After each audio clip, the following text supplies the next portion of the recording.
Hello again, and here I am in Regent's Park today, about to celebrate something quite unique.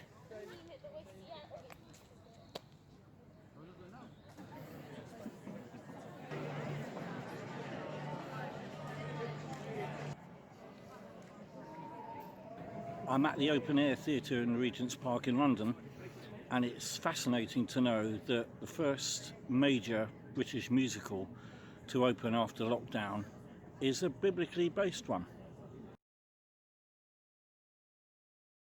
Superstar first opened in Broadway in 1971, followed by a year later at London's Palace Theatre.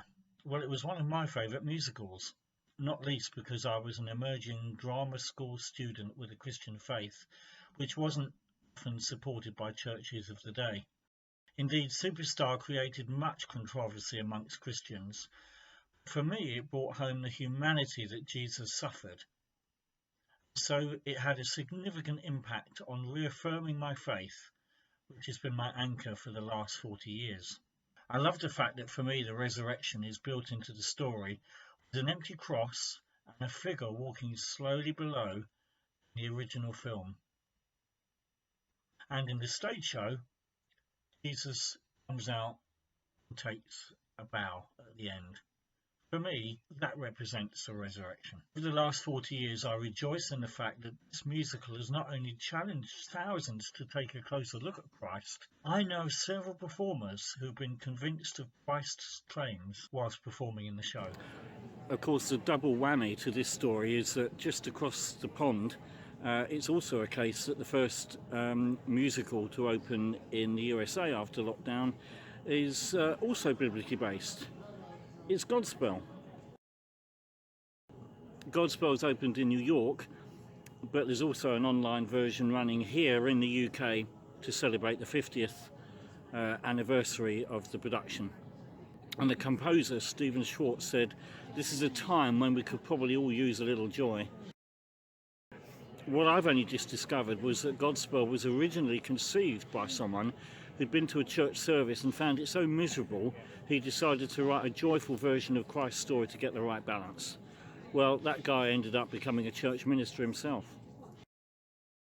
So here in Regent's Park Open Air Theatre, live theatre, the buzz of live theatre is back, of course, socially distanced for us and for the performers, but it's so good to see live theatre is now back with a biblically based show.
Well, that was quite incredible, very, very moving, and it's just absolutely brilliant that the biblical story of Jesus' death can become the symbol of theatre's resurrection.